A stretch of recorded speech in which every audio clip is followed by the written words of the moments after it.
परमेश्वर का हम धन्यवाद करते हैं मेरे प्रियो आज के दिन के लिए। प्रभु ने हम सबको संभाला, बचाया और हमें जीवित रखा। आज का दिन हमें दिखाया, उसका हम धन्यवाद देते हैं। जो महान पराक्रमी परमेश्वर हैं, जो राजाओं का राजा हैं। हालेलुया। कितने लोग खुश हैं आज? हम सब खुश आनंदित हैं। प्रभु का धन्यवाद हो, उसकी महिमा हो। तो पिछली बार हम लोग कुछ वचन सुने थे, याद है किसी को? हैं? स्वर्ग राज्य के? मुझे भी समझ नहीं आ रहा क्या बोल रहे हैं हम लोग।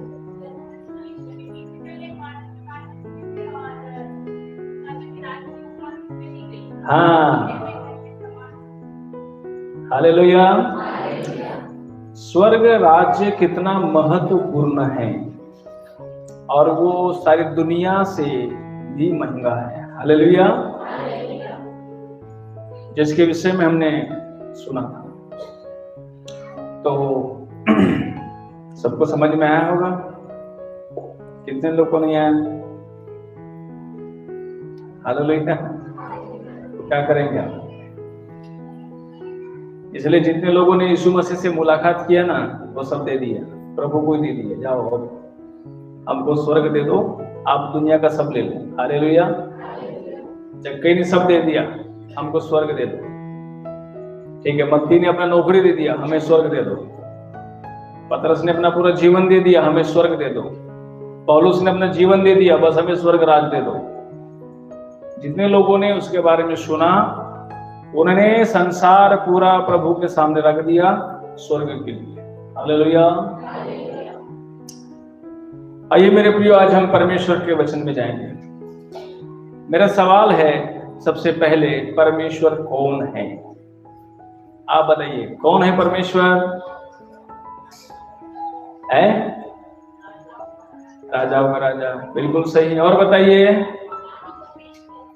अनादि परमेश्वर है। और बताइए, जो भी बोलेंगे कोई दिक्कत नहीं है, अपन बोलिए जरूर। परमेश्वर कौन है? सारे सृष्टि को बनाने वाला, और आदि और अंत, और है कुछ तो बोलिए। हाँ, संसार का पिता है और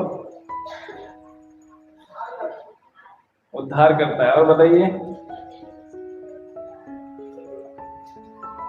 हालेलुया। आपने जो भी बोला गलत नहीं बोला, आपने सबने सही बोला। लेकिन परमेश्वर सब है, लेकिन परमेश्वर वचन है। कौन है परमेश्वर? हाँ, परमेश्वर वचन है। यूहन्ना रचित सुसमाचार उसके 1 अध्याय के हम वहां पर पढ़ते हैं वचन को। पहले के पहले वचन में बड़ी क्या लिखा है? आदि में वचन था। हाँ। और वचन परमेश्वर के साथ था। हाँ। और वचन परमेश्वर था। हाँ। यही आदि में परमेश्वर के साथ था। सब कुछ उसी के द्वारा उत्पन्न हुआ। हाँ। और जो कुछ उत्पन्न हुआ है, उसमें से कोई भी वस्तु उसके बिना उत्पन्न नहीं हुई। बस, हालेलुया। परमेश्वर कौन है? वचन है। जब परमेश्वर ने इस्राएलियों से बात किया, तब उनसे मालूम है परमेश्वर ने क्या बोला कि वहां पर पढ़ते हैं हम लोग व्यवस्था। परमेश्वर ने जब इस्राएलियों से बात किया, तब उनसे परमेश्वर बोला। मालूम है परमेश्वर उनसे क्या बोला?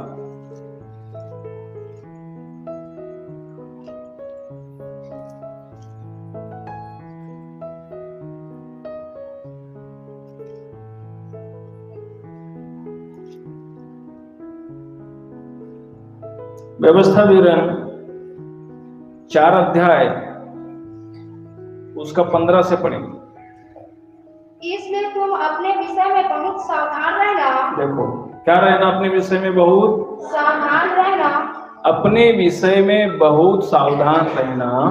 क्योंकि जब यहोवा ने तुमसे होरेब पर्वत पर आग के बीच में से बातें की, जब परमेश्वर तुमसे जब होरेब पर्वत पर जब आग के बीच में से जब तुमसे बात कर रहा था, तब तुमको कोई रूप न दिखाई पड़ा, तुमको कोई रूप दिखाई नहीं पड़ा।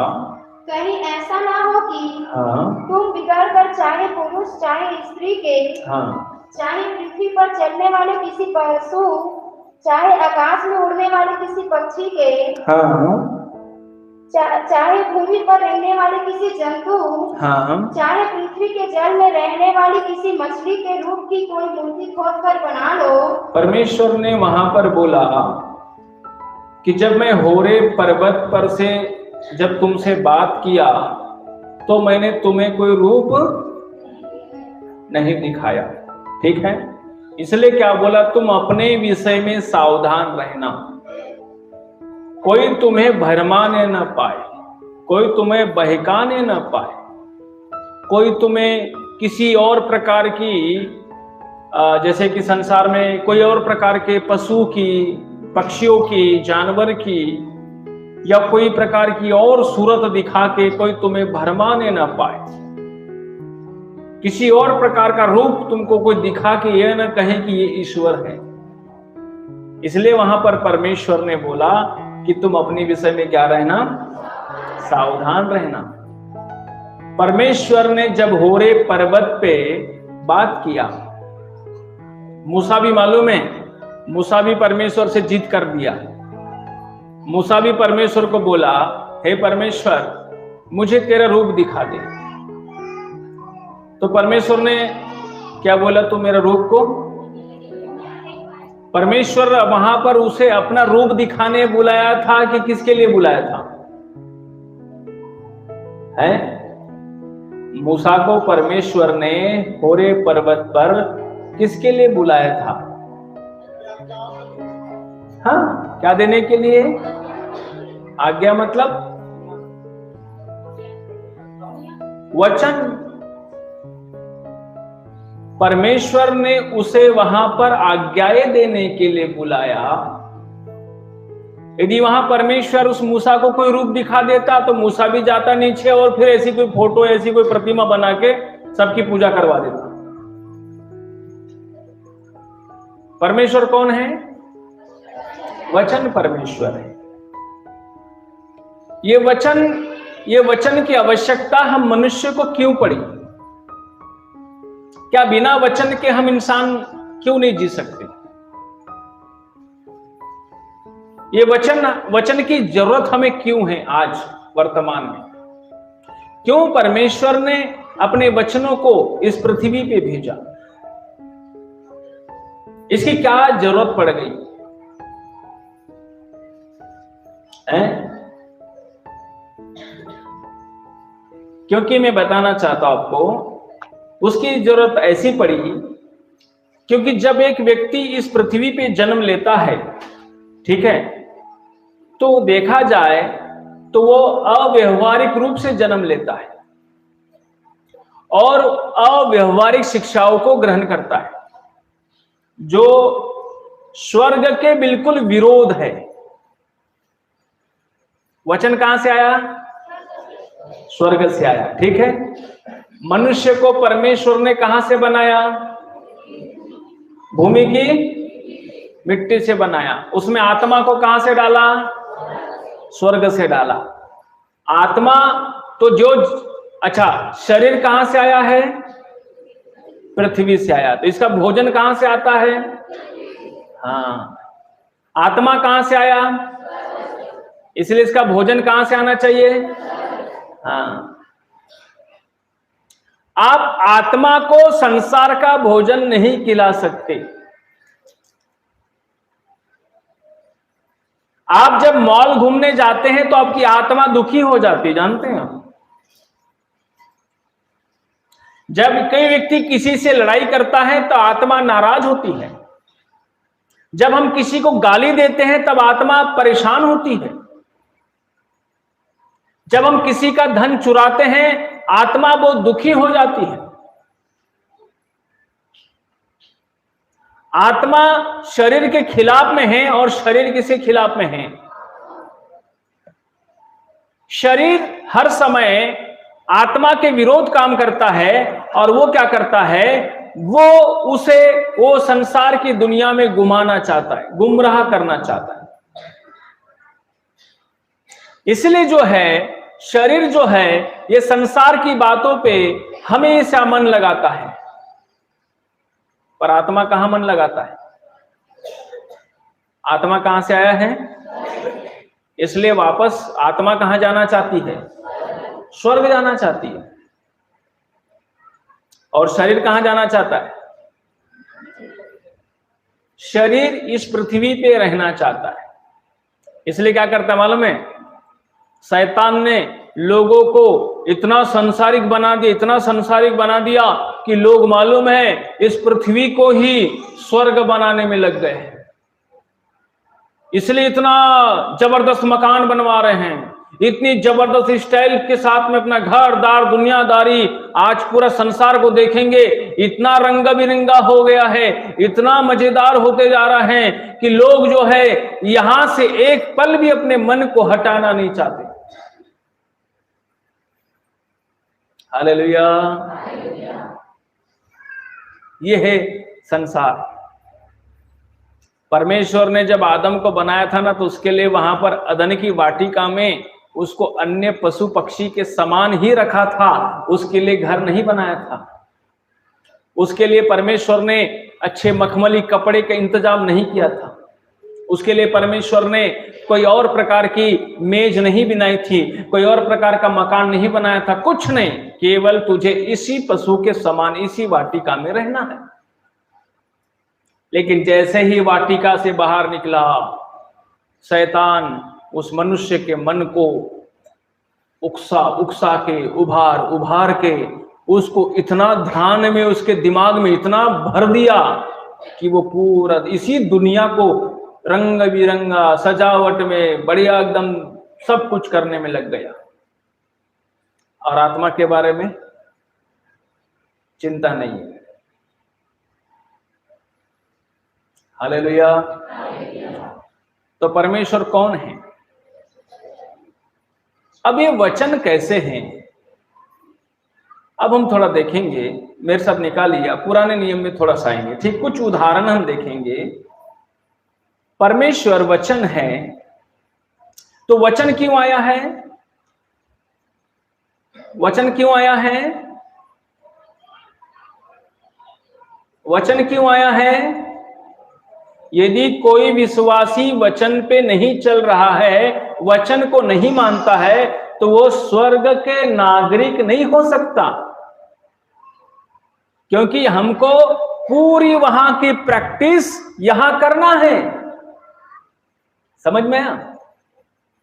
और जो व्यक्ति यहां पूरा पास हो जाएगा, जो भाई जो बहन पूरी तरह पास हो जाएगा, उसी को स्वर्ग वापस जाने का मौका मिलेगा, बाकी सबको नहीं मिलेगा। वो कैसे?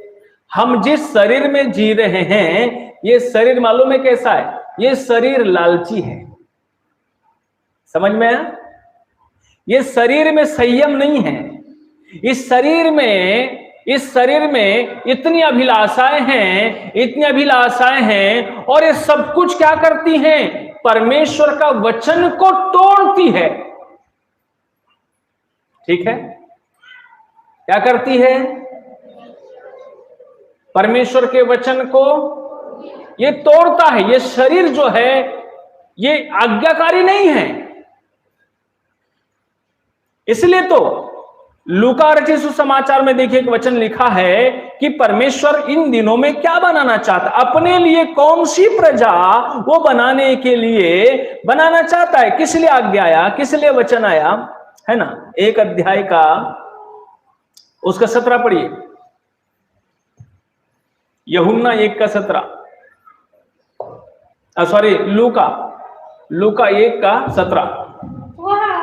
एलिय्याह की आत्मा और सामर्थ में होकर उसके आगे आगे चलेगा कि पितरों का मन बाल बच्चों की ओर फेर दे। पितरों का मन बाल बच्चों की ओर फेर दे। और आज्ञा न मानने वालों को हाँ, धर्मियों की समझ पर लाए। आज्ञा न मानने वालों को धर्मियों की समझ पर लेकर आ जाए और प्रभु के लिए हाँ, एक योग्य प्रजा तैयार करे। एक प्रभु के लिए कौन सी प्रजा तैयार करे? योग्य। और योग्य प्रजा कौन सी है?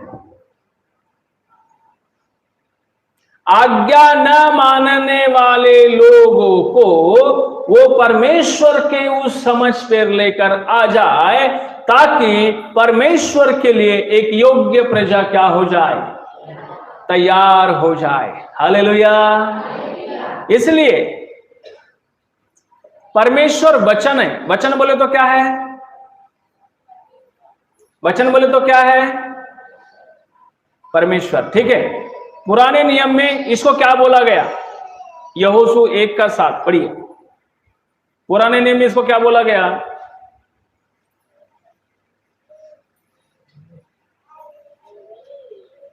यहोशू 1:7 पढ़िए। इतना हो कि हाँ, तू हियाव बांधकर हाँ, और बहुत दृढ़ होकर हाँ, जो व्यवस्था मेरे दास मूसा ने तुझे दी है। क्या बोला गया इसको? व्यवस्था बोला गया। क्या बोला गया? व्यवस्था। व्यवस्था का इंग्लिश में क्या बोलते हैं? क्या बोलते हैं? अरेंजमेंट। व्यवस्था को इंग्लिश में क्या बोलते हैं? अरेंजमेंट। ये क्या है? मेरे लिए, आपके लिए क्या आया है? अरेंजमेंट। जो व्यवस्था तुझे दी गई है, हाँ, आगे बढ़ो। व्यवस्था मेरे दास मूसा ने तुझे दी है, हाँ, उन सब के अनुसार हाँ, करने में चौकसी करना, हाँ, और उससे न तो दाहिने मुड़ना हाँ, और न बाएं। हाँ, तब जहाँ जहाँ तू जाएगा हाँ, वहाँ वहाँ तेरा काम सफल होगा। क्या होगा तेरा काम? सफल होगा। कब सफल होगा? काम सफल कब होगा? हैं? आगे बढ़िए। व्यवस्था की यह पुस्तक तेरे चित्त से कभी न करने पाए। हाँ, इसी में दिन रात ध्यान दिए रहना। हाँ, इसलिए कि जो कुछ उसमें लिखा है हाँ, उसके अनुसार करने की तू चौकसी करे। हाँ, क्योंकि ऐसा ही करने से तेरे सब काम सफल होंगे। Hallelujah, hallelujah. हालेलुया। एक विश्वासी के लिए आशीषित होना बड़ा काम नहीं है। एक विश्वासी के लिए आगे बढ़ना कोई बड़ा काम नहीं है। एक विश्वासी को श्रापित जीवन से बाहर निकलकर आशीषित जीवन में पहुंचना कोई बड़ा काम नहीं है। बस उसे जो करना है वो ये है कि जो परमेश्वर ने आपके लिए, मेरे लिए जो व्यवस्था तैयार करके दी है, इसको बोलते हैं अरेंजमेंट। इसलिए मैंने पहले बताना, परमेश्वर कौन है? वचन परमेश्वर है।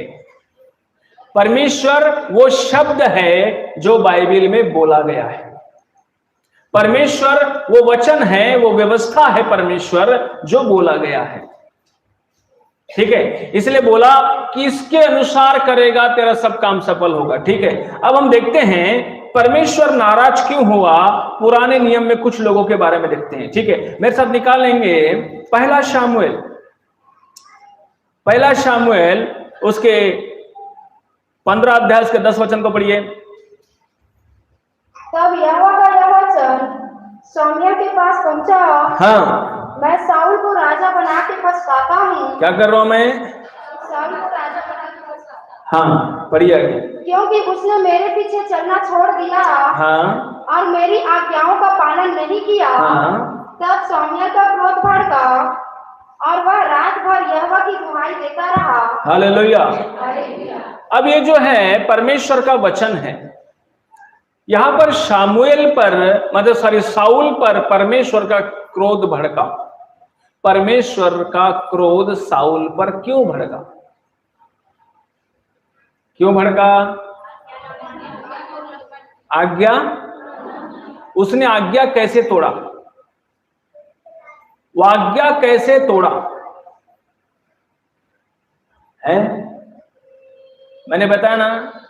देखो इसने क्या किया मालूम है? उसके 19 में पढ़िए। फिर तूने किस लिए यहोवा की यह बात टालकर लूट पर टूट के वह काम किया जो यहोवा की दृष्टि में बुरा है? हाँ। शाऊल ने शमूएल से कहा, हाँ। निसंदेह मैंने यहोवा की बात मानकर जिधर यहोवा ने मुझे भेजा उधर चला। हाँ। और अमालेकियों के राजा को ले आया हूँ। हाँ। और अमालेकियों का सत्यानाश किया है। हाँ। परंतु प्रजा के लोग लूट में से भेड़ बकरियों और गाय बैलों अर्थात नष्ट होने की उत्तम उत्तम वस्तुओं को गिलगाल में तेरे परमेश्वर यहोवा के लिए बलि चढ़ाने को ले आए हैं। हाँ। शमूएल ने कहा, क्या यहोवा होम बलियों और मेल बलियों से उतना प्रसन्न होता है जितना कि अपनी बात के माने जाने से प्रसन्न होता है? हाँ। सुन, मानना तो बलि चढ़ाने से और कान लगाना मेढ़ों की चर्बी से उत्तम है। हालेलुया। यहाँ पर शाऊल के कौन सा पाप था? उसको कौन सी आज्ञा मिली थी? सबको। उसने क्या किया? मतलब क्या किया? लालच किया।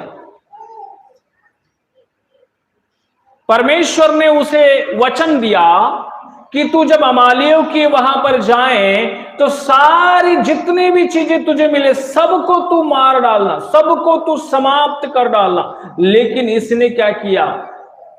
उस अमालिकी के राजा को तो ला लिया, लेकिन जब वहां के जाने के बाद अमालियों के बीच में जब उनकी मोटी मोटी ताजी ताजी भेड़ बकरी जानवर पशुओं को जब देखा तो उसको क्या किया? अलग रखवा दिया। और जब शाऊल पूछता तो शमूएल पूछता तो क्या बोलता है?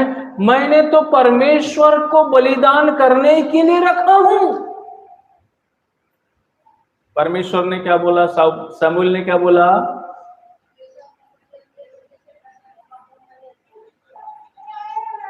किससे प्रसन्न होता है परमेश्वर?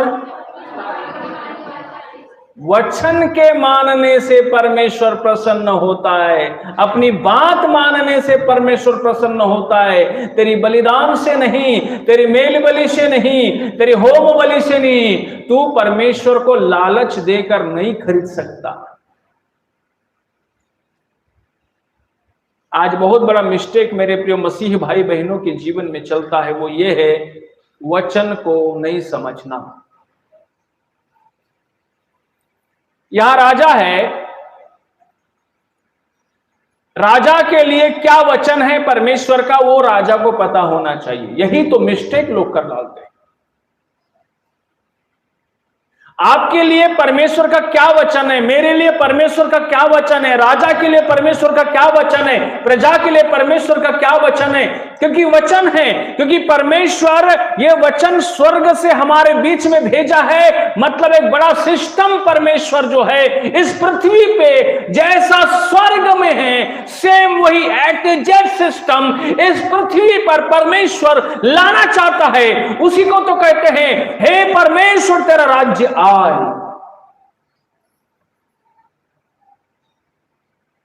समझ में है? ये शरीर परमेश्वर का वचन नहीं मानना चाहता।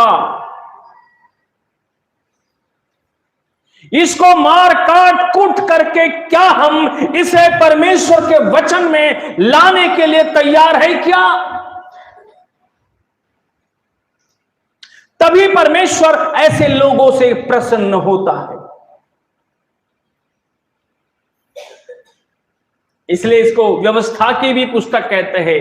मतलब टोटली अरेंजमेंट। आपके शादी करते जानते हैं ना, खाना खाने का स्टॉल कहीं और रहता है, बैठने का स्टॉल अलग रहता है, और क्या बोलते हैं अपना दूल्हा दुल्हन के लिए अलग होता है, आने वालों के लिए गेट बराबर बनाते हैं हम लोग। वो आके पहले कहाँ जाएंगे, पानी काउंटर कहाँ होगा, फिर उसके बाद में टॉयलेट की व्यवस्था कहाँ होगी, हर प्रकार की अरेंजमेंट हम करते हैं। जितना वहां व्यवस्था दिखती है उतना सुंदर दिखता है।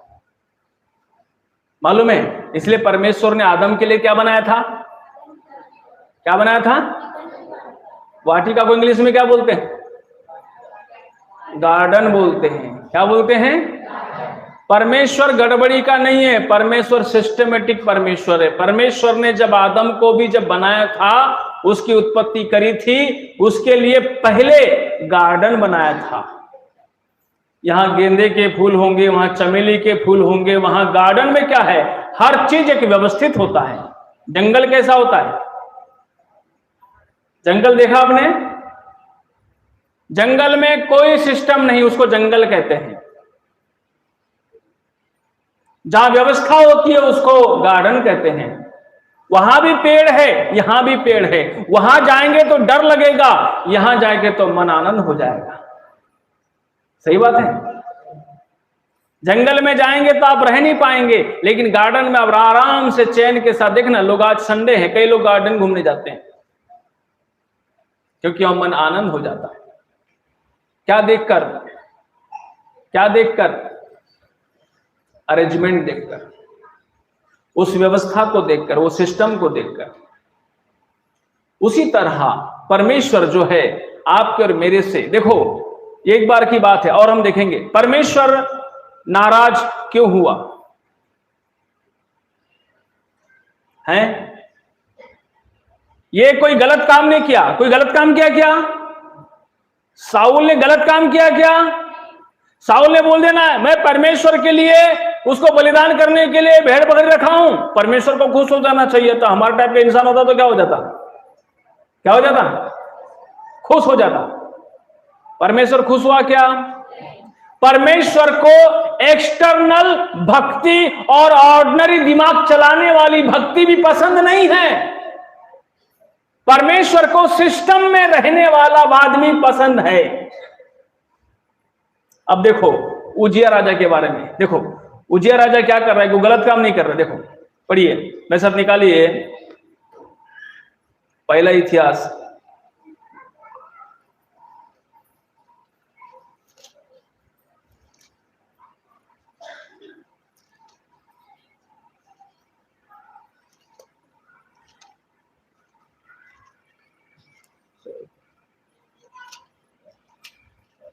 अच्छा दूसरा इतिहास, सॉरी दूसरा इतिहास 26 अध्याय उसके 16 से पढ़िए। परंतु जब वह सामर्थी हो गया, तब उसका मन फूल उठा, और उसने बिगड़कर अपने परमेश्वर यहोवा का विश्वासघात किया। अर्थात वह धूप की वेदी पर धूप जलाने को यहोवा के मंदिर में घुस गया, पर अर्जियाह याजक उसके बाद भीतर गया, और उसके संग यहोवा के 80 याजक भी जो वीर थे गए। उन्होंने उजिया राजा का सामना करके उससे कहा, हे उजियाह, यहोवा के लिए धूप जलाना तेरा काम नहीं है। हारून की संतान अर्थात उन याजकों ही का काम है जो धूप जलाने को पवित्र किए गए हैं। तू पवित्र स्थान से निकल जा, तूने विश्वासघात किया है। यहोवा परमेश्वर की ओर से यह तेरी महिमा का कारण न होगा। तब उजियाह धूप जलाने को धूपदान हाथ में लिए हुए झुंझला उठा। वह याजकों पर झुंझला रहा था कि याजकों के देखते देखते यहोवा के भवन में धूप की वेदी के पास ही उसके माथे पर कोढ़ प्रकट हुआ। अर्जियाह महायाजक और सब याजकों ने उस पर दृष्टि की, और क्या देखा कि उसके माथे पर कोढ़ निकला है। तब उन्होंने उसको वहां से झटपट निकाल दिया, वरन यह जानकर कि यहोवा ने मुझे कोढ़ी कर दिया है, उसने आप बाहर जाने को उतावली की। बस हालेलुया। यहां पर उजिया राजा धूप जलाने के लिए कहां पर गया? मंदिर में गया। कोई गलत काम करने गया क्या? कोई गलत काम करने गया क्या? लेकिन अजरिया महायाजक ने उसे क्या बोला? तेरा काम, तो तेरा काम क्या है?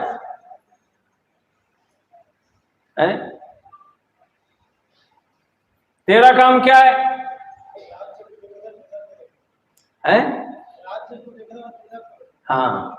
तेरा काम है, तू राजा है ना भाई, राजा के पास राजगद्दी संभाल, वहां से तू पूरी देश को चला, पूरी प्रजा पे अच्छा सा ध्यान दे, कोई भूखा ना रहे, कोई प्यासा ना रहे, कुछ नहीं, वो तेरा काम है।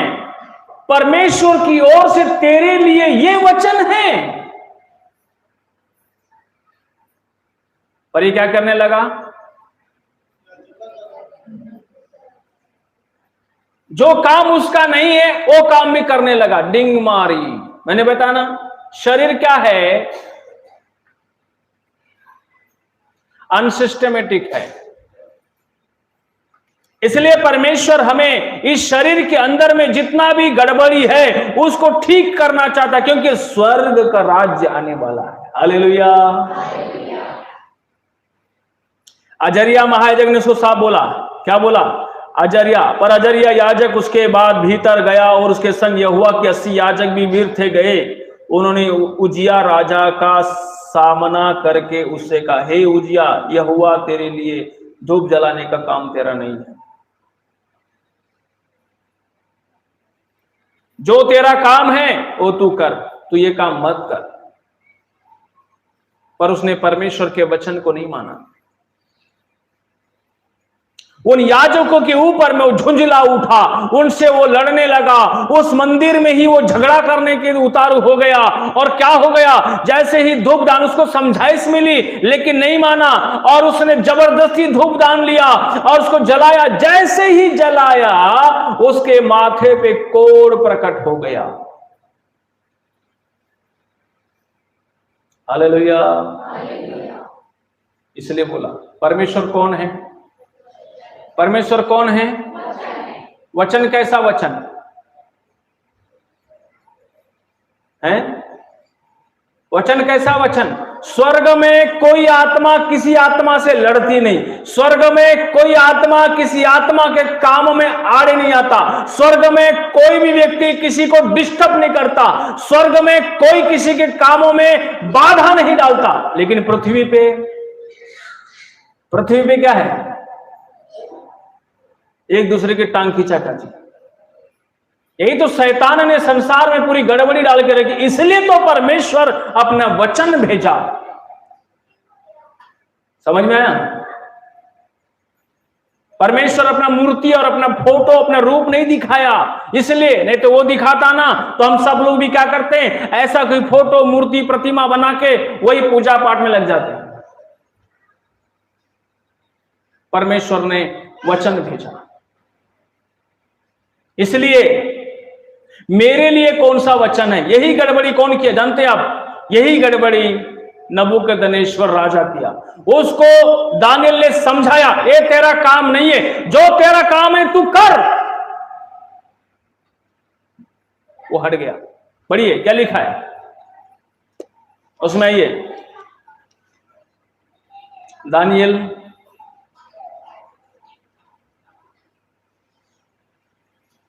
उसका 6 अध्याय,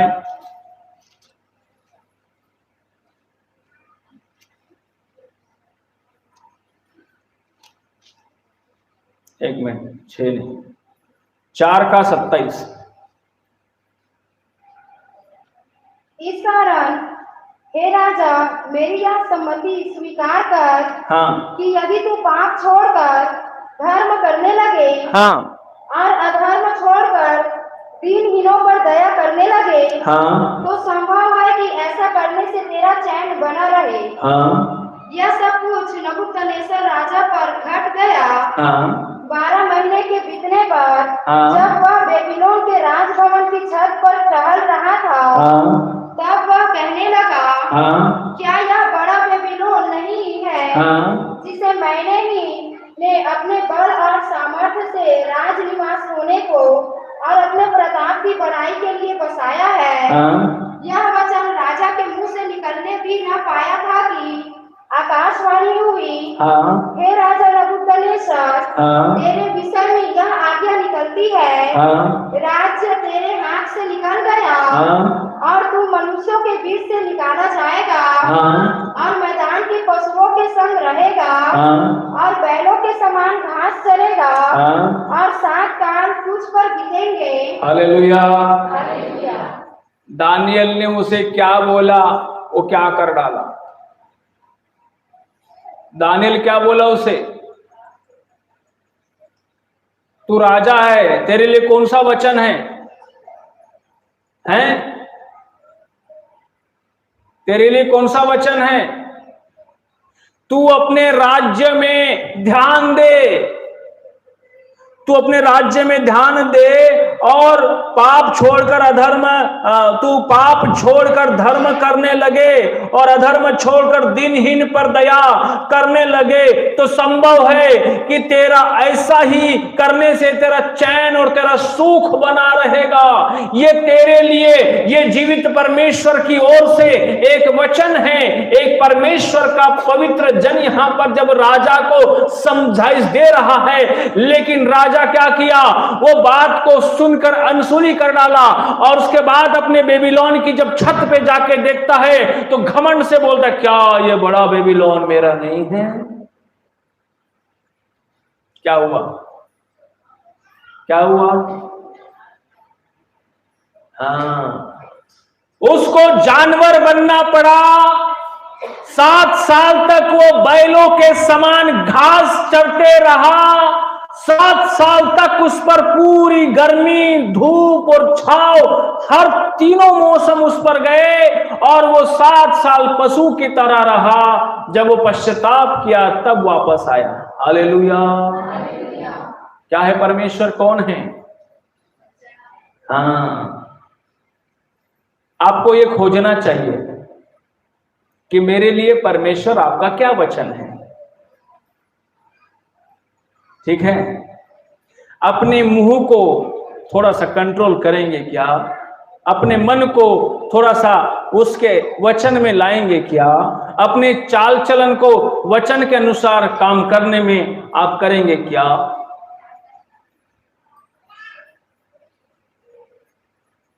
समझ में आए? इसलिए बाइबल टोटल व्यवस्था है, पूरी कंप्लीटली एक ऐसा व्यवस्था जो स्वर्ग से आया हुआ है, जो आपके और मेरे लिए। इसलिए तो जो उसमें चुकेगा वो गया, जो उसमें नहीं चुकेगा वो सफल हो जाएगा। इसलिए कहा ये तेरे चित्त से उतरने ना पाए। परमेश्वर ने मूसा को पर्वत पे बुला के क्या दिया? वचन दिया। जाओ ये वचन इस्राएलियों को सुनाओ और उनको कहो आज से ये लोग ये वचन पर चलेंगे। पर क्या हुआ? इस्राएली लोग क्या किए? वचन पर चले क्या? क्या हुआ? अंत में क्या हुआ? 20 साल की आयु के जितने ऊपर के लोग थे, 20 से 21, 22, 40, 50, 60, 70, 80 साल के जितने भी लोग थे, वो सबको परमेश्वर ने 40 वर्ष तक जंगल में मार डाला। उस समय शरीर के साथ वाचा थी, इसलिए हर दंड शरीर को मिलता था। इस समय वाचा आत्मा के साथ बंधी है, इसलिए इस समय का दंड एक साथ सब लोगों को नरक में मिलेगा।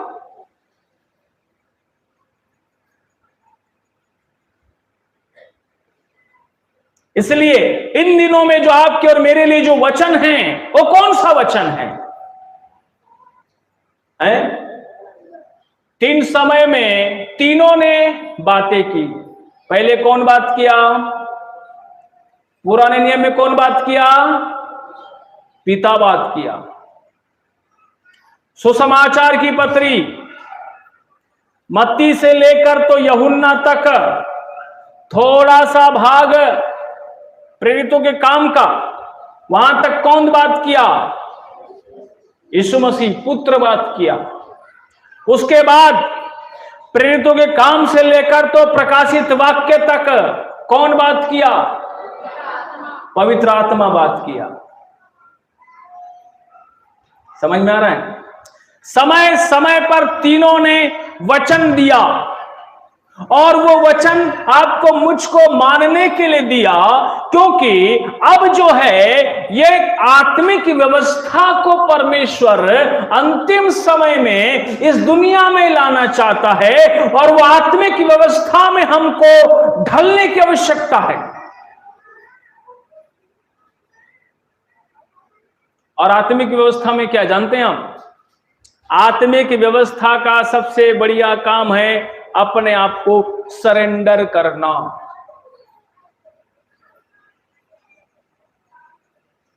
स्वयं को शून्य बनाना और प्रभु के हाथ में सौंपना। अब खुद बढ़ना का सोचना नहीं, वो बढ़ाएगा तो बढ़ना। वो बोला बैठो बैठना, वो बोला उठो उठना, वो बोला चलो चलना, वो बोला फिरो फिरना, नहीं बोला तो चुपचाप रहना।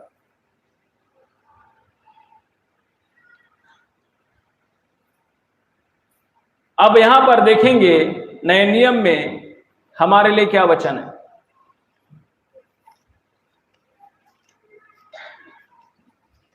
कुलूसी की पुस्तक में ये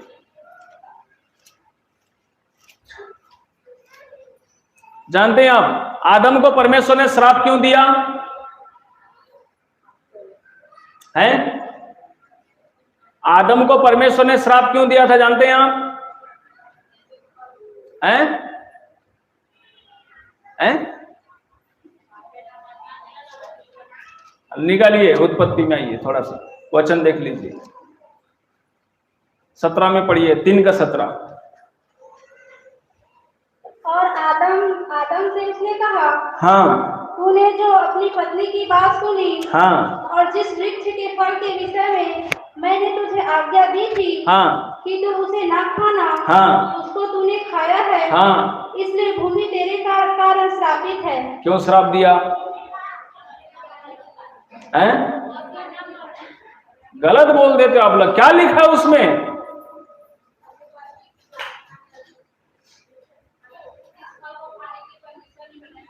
फिर गलत बोल रहे हो, क्या लिखा? अच्छे से पढ़ो हैं? और आदम से उसने कहा, हाँ, तूने जो अपनी पत्नी की बात सुनी, हाँ, और जिस वृक्ष के फल के विषय में मैंने तुझे सबसे पहला पॉइंट, परमेश्वर ने आदम को श्राप क्यों दिया? पत्नी की बात, ये बात है आदम का श्रापित होना, पहला चीज। क्यों ऐसा? क्यों?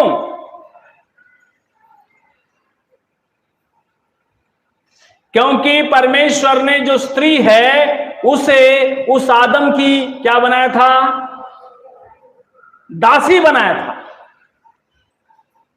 उस आदम की दासी के रूप में उसको बनाया था, इसलिए बोला तूने उसकी बात मानी इसलिए तू श्रापित है।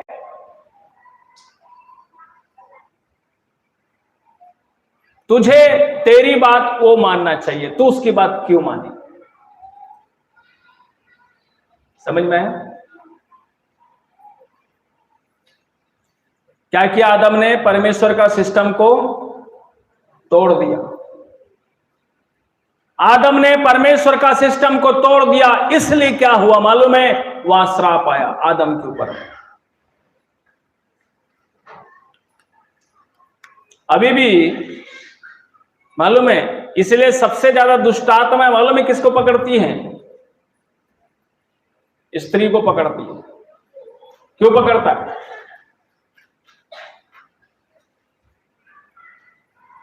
स्त्रियों को शैतान ज्यादा क्यों पकड़ता है?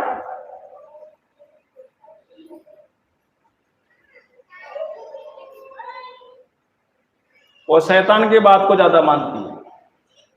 इसलिए आज के डेट में सबसे ज्यादा पाप का कारण बताता हूं मैं आपको। पहले शैतान स्त्री को पकड़ता है, स्त्री पुरुष को पकड़ती है। हालेलुया। आज भी जितने एडवर्टाइजमेंट में देखना तो लड़कियों के कपड़े कम होके वो नचनिया का काम करती है। उससे किसके लिए? केवल पुरुषों को गिराने के लिए। और पुरुष जो है, क्योंकि शैतान पुरुषों पे हमला करने के लिए सोचता है, क्योंकि वो मालूम है इसको परमेश्वर ने रचा था, ये डायरेक्ट मेरे कहने पे नहीं आएगा, लेकिन इसके कहने पे जरूर आएगा। हालेलुया।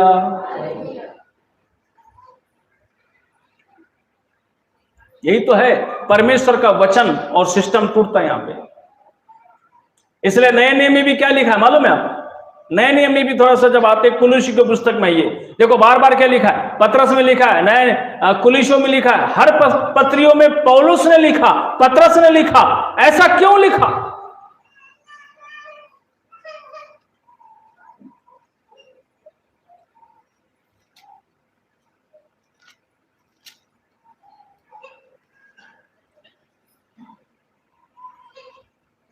कुलुस्सियों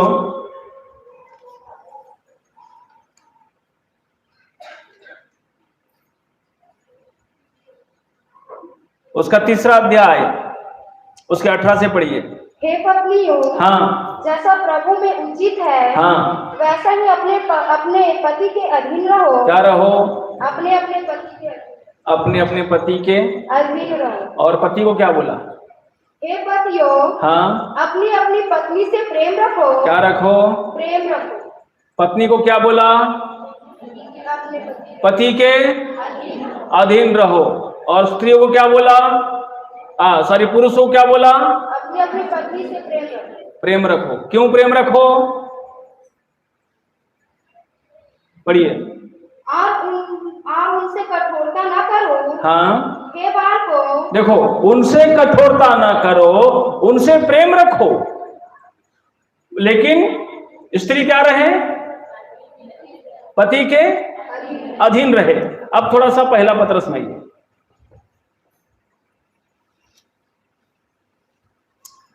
उसके 3 के 7 में पढ़िए। वैसे ही हे पत्नियों, तुम भी बुद्धिमानी से पत्नियों के साथ जीवन निर्वाह करो। पतियों, अच्छे से पढ़िए वचन को। वैसे ही हे पतियों, हाँ, तुम भी बुद्धिमानी से पत्नियों के साथ जीवन निर्वाह करो। हाँ, और स्त्री को निर्बल पात्र जानकर हाँ, उसका आदर करो। हाँ, यह समझकर कि हम दोनों जीवन के वरदान के वारिस हैं। हालेलुया। पत्नियों को क्या बोला है? निर्बल पात्र। क्या? ऐसा क्यों बोला?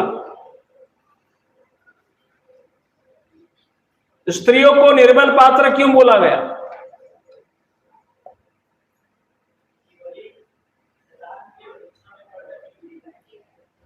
कभी भी शैतान उसे गिरा सकता है, इसलिए उसको आप समझ के चलो, उसे कठोरता ना करो, उससे प्रेम करो। और स्त्रियों को बोला गया कि तुम अधीन में रहो। क्यों ऐसा बोला गया?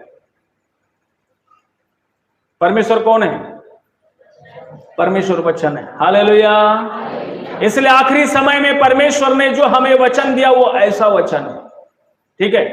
निर्बल पात्र समझकर आप उसके साथ कठोरता न करें, उसके साथ ऐसा बुरा व्यवहार न करें, क्योंकि यदि स्त्री कुछ भी बात बोलती है तो पुरुष को बड़े समझदारी के साथ उसको समझना चाहिए। उसे मारना, पीटना, लड़ना, झगड़ना ऐसा नहीं होना चाहिए।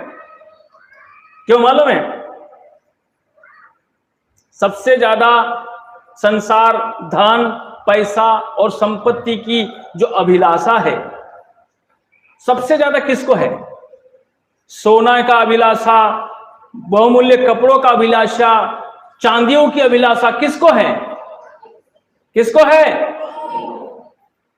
और ये किसके तन पे था? हाँ, किसके तन पे था? लूसीफर के तन पे स्वर्ग में था। वो किसके तन पे डाल दिया? समझ में आया? समझ में आया कि नहीं आया? हाँ, इसलिए उन्हें उन्हीं चीज की ज्यादा अभिलाषा रहती है। और वो क्या करती है? उसके चक्कर में पति को भी पाप में गिरा देती है।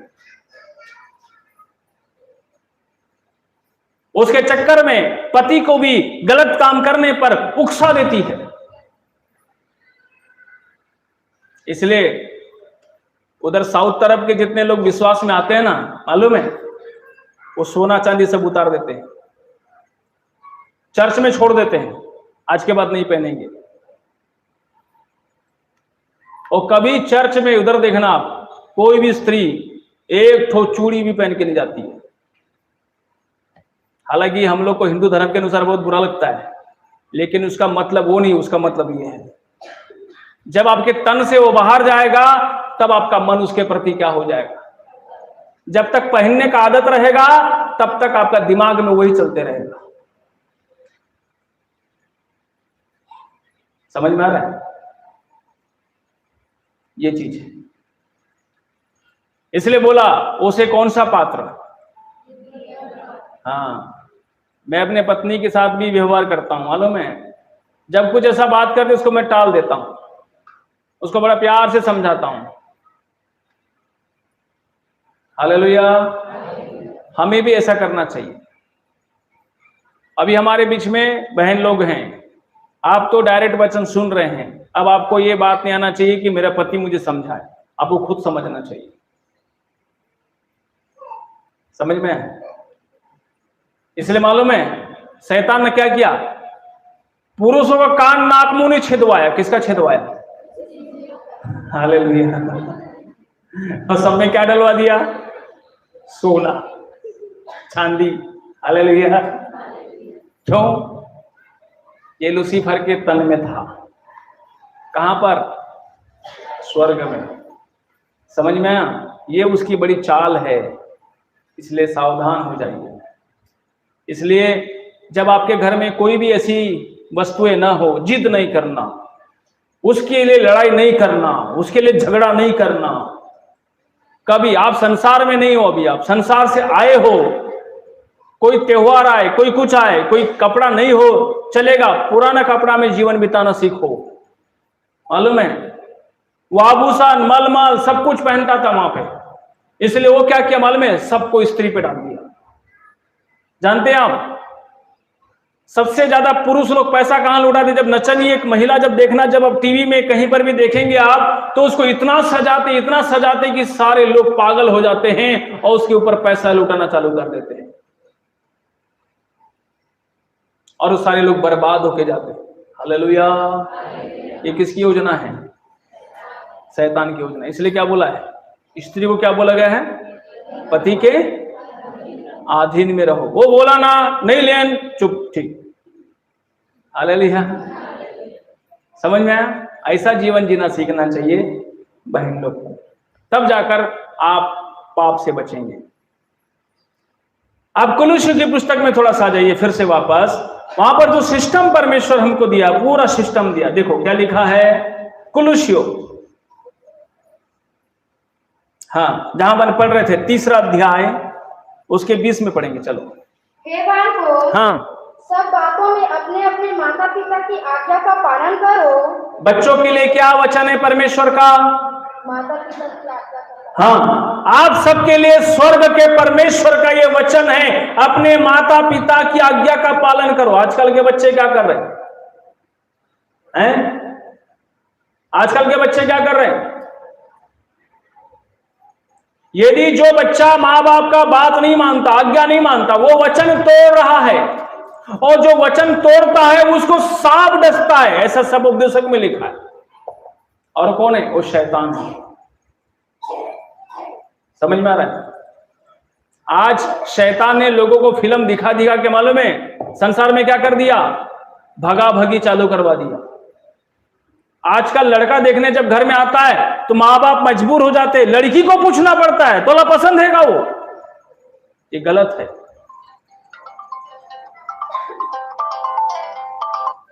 ये क्या है? आपको एक्सेप्ट करना चाहिए। आत्मा में एक्सेप्ट करते हैं, शरीर में चॉइस करते हैं। किसमें चॉइस करते हैं? रूप रंग देखना बकना, गोरा नारा, छोटा बड़ा, ऊंच नीच, ये सब शरीर में है। आत्मा में एक्सेप्ट, जो मिला उसको संतुष्ट हो जाते हैं। इसलिए आप आत्मिक बन रहे हैं, आप शारीरिक नहीं हैं।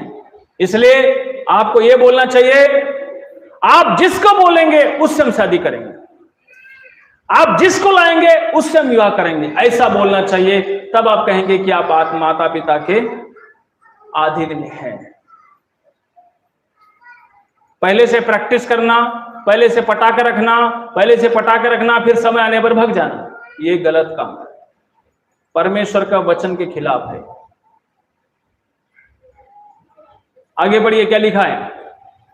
क्योंकि प्रभु इससे प्रसन्न होता है। हाँ, किससे प्रसन्न होता है परमेश्वर? जो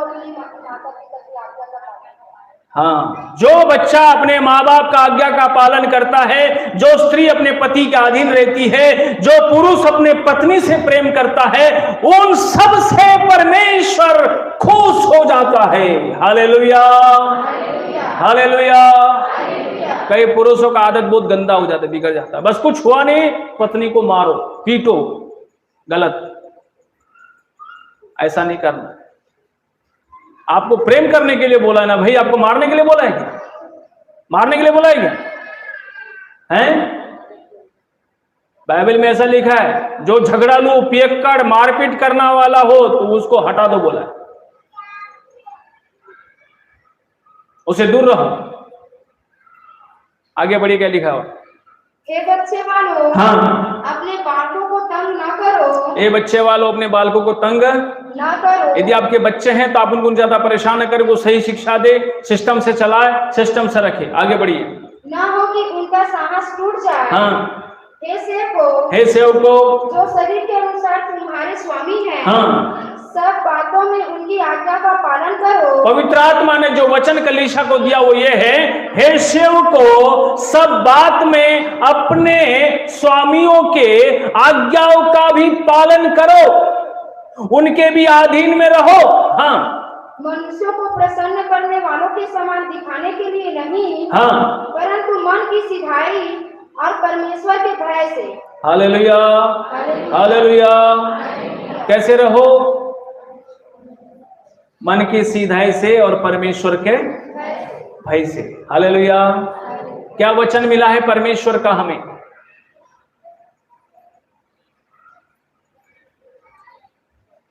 और आगे बढ़िए। जो कुछ तुम करते हो, हाँ, तन मन से करो, हाँ, यह समझकर कि मनुष्यों के लिए नहीं, हाँ, परंतु प्रभु के लिए करते हो। हाँ, क्योंकि तुम जानते हो कि तुम्हें इसके बदले प्रभु से मिरास मिलेगी। हाँ, तुम प्रभु मसीह की सेवा करते हो। हाँ, क्योंकि जो बुरा करता है वह अपनी बुराई का फल पाएगा। हाँ, वहाँ किसी का पक्षपात नहीं। हाँ, हे स्वामियों, बस। हालेलुया। आगे बढ़िए। हाँ, हे स्वामियों, अपने अपने दासों के साथ न्याय और ठीक ठीक व्यवहार करो। हाँ, यह समझकर कि स्वर्ग में तुम्हारा भी एक स्वामी है। हालेलुया। हालेलुया। समझ में आया? क्या है? पूरा ये सिस्टम है। क्या है? परमेश्वर कौन है? वचन है। अब आप यहां देखिए, मेरे लिए परमेश्वर का क्या वचन है, आपको उतना देखना है। लेकिन कई बार क्या होता है, लोग ज्यादा डिंगमारी करने लग जाते हैं, उसी में गिरते हैं, उसी में फेल होते हैं। जितना चलने के लिए बोला उतना चलो और चुप हो जाओ, जितना रहने के लिए वो उतना रहो और चुप हो जाओ, जितना ज्यादा चलना उतना चलो और चुप हो जाओ। नहीं, मैं उहुला कर लूं, उहुला कर लूं, उहुला कर लूं। ये शैतान गड़बड़ी डालता है कलीसियाओं में, विश्वासियों के जीवन में, वहीं पर मनुष्य गिरता है।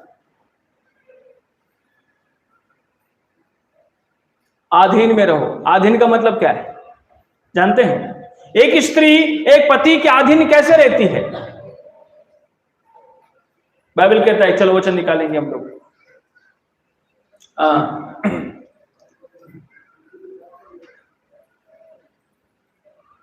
इब्रानियों 13:17 पढ़िए, क्या लिखा है? अपने अगुओं की आज्ञा मानो। हाँ, और उनके अधीन रहो। हाँ, क्योंकि वे उनके समान तुम्हारे प्राणों के लिए जागते रहते हैं। हालेलुया। हालेलुया। अधीन में रहो, आज्ञा मानो। पहले परमेश्वर का आज्ञा मानो, प्रभु यीशु मसीह की आज्ञा मानो। अब नए नियम में पवित्र आत्मा जो लोगों को शिक्षा दिया वो बोला है, अपने अगुओं की आज्ञा मानो और अधीन में रहो।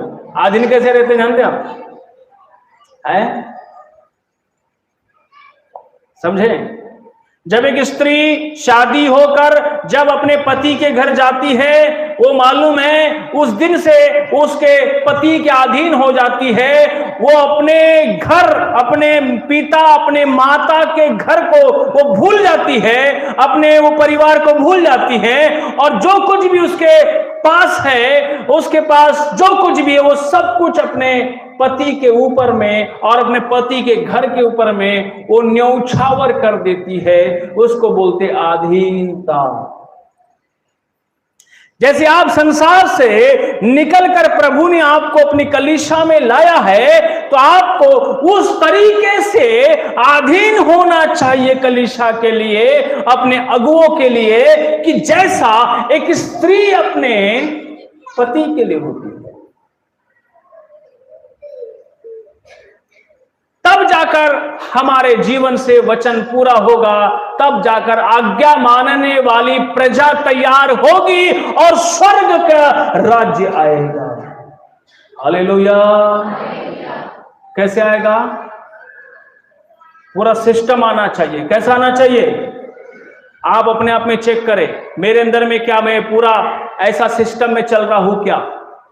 नहीं है, मिस्टेक है, ठीक करो।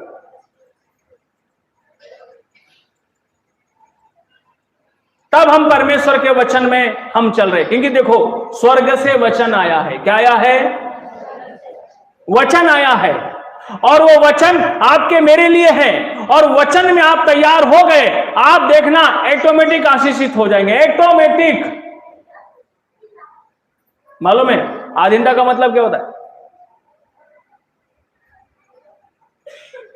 एक स्त्री अपने घर में, उसको इतनी इजाजत नहीं होती है कि बिना पति को पूछे कोई काम कर ले, बिना पति को पूछे कोई पैसा खर्च कर ले, बिना पति को पूछे कोई और कुछ कर ले। उसे बस चार दीवारी के अंदर में अपने घर के अंदर रहना होता है, और घर में जो कुछ भी है उसे करना होता है, और घर का व्यवस्था करना, घर का अरेंजमेंट करना, जितना काम उसको दिया गया है उसको बड़ी ईमानदारी से करना, उसके प्रति वफादार रहना।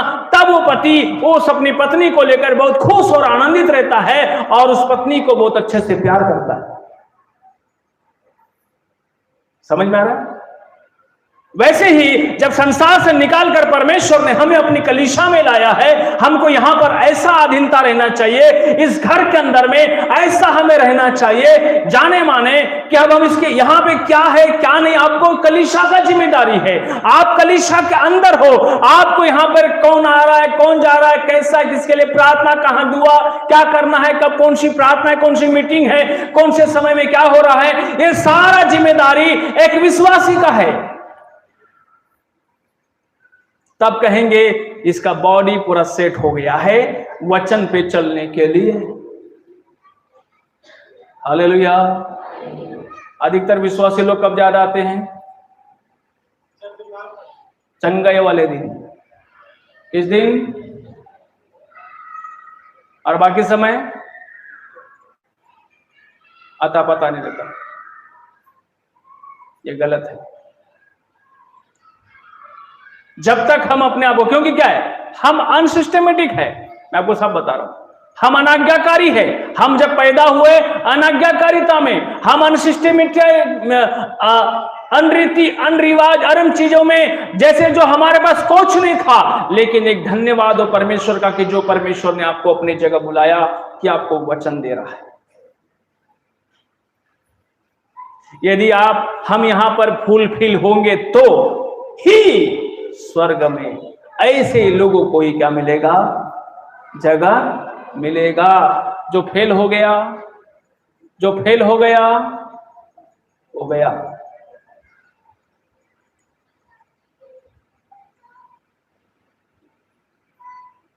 क्या हम इस रीति से आज्ञाकारी है? चेक करें। नहीं है, जल्दी से शुरू करें। हालेलुया। हम लोग को कई बार लोग विश्वासी प्रार्थना में नहीं आते, हमें फोन लगाना पड़ता है, आप क्यों नहीं आए? ऐसा होना चाहिए क्या? ऐसा होना चाहिए क्या? क्या होना चाहिए? क्या होना चाहिए? अरे कुछ तो बोलो। हैं? आपका बच्चा आपको बिना बताए घर से चला गया, आप क्या करेंगे? फूल माला लेके स्वागत करने तैयार रहेंगे? कैसे रहेंगे? हैं? आप उसके लिए छड़ी और डंडा रेडी करेंगे। समझ में आ रहा है? विश्वासी को बताना चाहिए कि मैं आज नहीं आया, उसको अपने हर चीज बताना चाहिए। वो आधीन में है तो, और जो आधीन में नहीं है, हालेलुया। जो बच्चा लावारिस है, लावारिस समझेंगे नहीं, जैसे कोई नहीं है, हालेलुया, उसको क्या बोलते हैं? वो कैसा घूमता है? वो आजाद घूमता रहता है। लेकिन प्रभु ने हमें अपने घराने में लाया है, हालेलुया। हमको अपने घराने में जन्म दिया है, इसलिए क्या करना चाहिए? हर चीज में हमें अधीन में रहना चाहिए। हर काम पूछ के करना चाहिए, हर बात बता के करना चाहिए। हर चीज में हमारी ऐसी जिम्मेदारी हमको समझ में आना चाहिए कि नहीं, मैं आपके बिल्कुल अधीन में हूं। तब पता चलेगा कि सच में आप अधीन में हैं, और तब परमेश्वर आपको आशीष देगा। क्योंकि मैं ये अपने जीवन का प्रचार करता हूं। मैं जिस चर्च में था, जिंदगी में जितने दिन उस चर्च में थे, एक दिन भी, एक संडे मैंने मिस नहीं किया, एक संडे।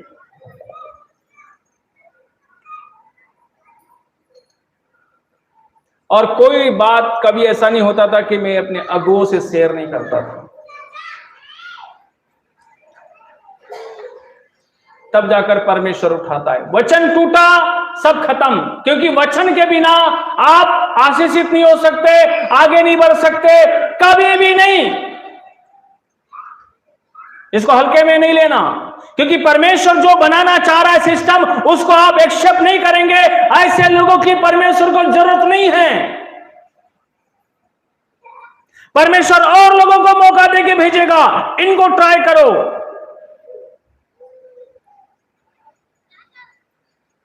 परमेश्वर का काम कभी रुकता नहीं है। एलिया ने बोला, बस मैं अकेला बच गया हूं, अब मैं नहीं कर सकता। परमेश्वर बोला, हट, एलिसा को चुन, तेरे बिना मेरा काम नहीं रुकेगा, हट। मूसा गुस्सा आके 2 लाठी मारा, अरे हट मूसा, यहोशू को चुन, तेरे जैसा व्यक्ति अब मुझे नहीं चाहिए, हट। आप क्या सोचते हैं, मेरे बिना परमेश्वर काम रुकेगा? गलत। एक जन की गवाही है, एक ऐसी जगह थी जहां पर कबीले के लोग नक्सली रहते थे। वहां पर कोई भी जाता तो सुसमाचार से उसको लोग मार डालते थे, उसको मार डालते थे। परमेश्वर का काम था कि वहां पे सुसमाचार प्रचार पूरा करवाना है। क्या वो मालूम है, उनका ही एक आदमी को ऐसा बीमार हो गया और कहीं ठीक ही नहीं हो रहा है। तब उसको क्या किए, उसको गुप्तचर करके उसको लेके गए उसी प्रार्थना वाले जगह में, वहां ठीक हो गया। और ठीक होने के बाद उसको वहां छोड़ दिए, छोड़ के फिर वो लोग वापस आ गए। वो 2-4 महीना, साल भर वहां रहने के बाद में ठीक होके फिर वापस आया। और वापस आने के क्या मालूम है, ये सब कबीला वालों को मसीह बना दिया। हालेलुया। रोका क्या? परमेश्वर को जो काम करना है, बोला ना, मैं पत्थरों से महिमा ले लूंगा, चट्टान से महिमा लूंगा, जहां कुछ नहीं वहां से अपना महिमा लूंगा। हालेलुया। आप सौभाग्यशाली है जो आपको अवसर मिला है। इसलिए मेरे प्रियो, वचन समझ में आया परमेश्वर कौन है? हाँ, एक वचन पढ़ेंगे फिर प्रार्थना में जाएंगे। 138 भजन संहिता, देखिए क्या लिखा है।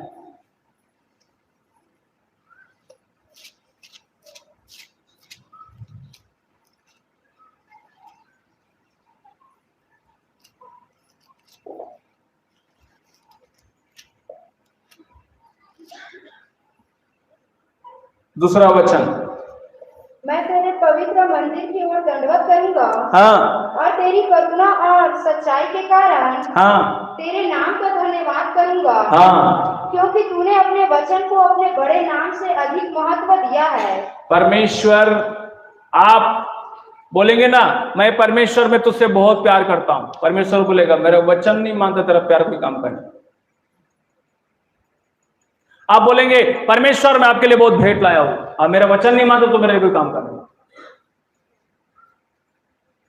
किसको महत्व दिया परमेश्वर? किसको दिया परमेश्वर महत्व? अपने वचन को महत्व दिया। कई लोगों को यूट्यूब में पागल कर रहे हैं। एक बड़ा इंटरनेशनल प्रचारक क्या बोलता है, मैं परमेश्वर के अलावा किसको नहीं मानता। अरे मैं बोला तू कैसे मानता है परमेश्वर को, मेरे को मान के दिखा, मैं भी देखता हूं तेरे को। है कैसे मान के दिखाता है?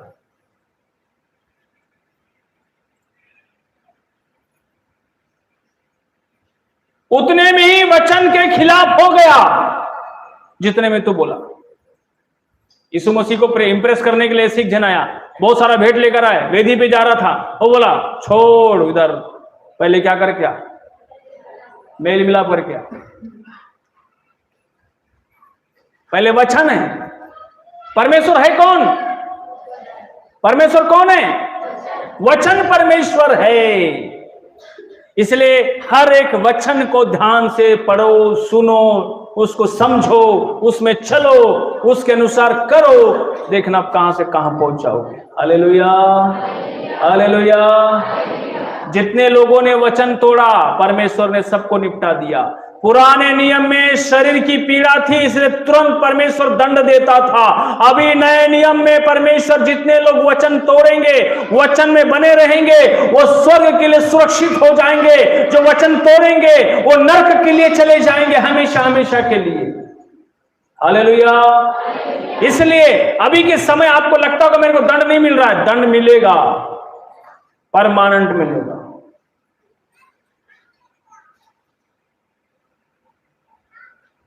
यहां प्रभु भी थोड़ा मोड़ा दंड देकर किसी को परेशान करना चाहता है, सीधे एक साथ। इसलिए किस में आ जाइए? किस में आ जाइए? वचन में आइए। Hallelujah, hallelujah, hallelujah. आइए प्रार्थना करिए। Thank you Jesus, glory Jesus, Holi spirit. हम सब अपने जीवन के लिए प्रभु से प्रार्थना करें।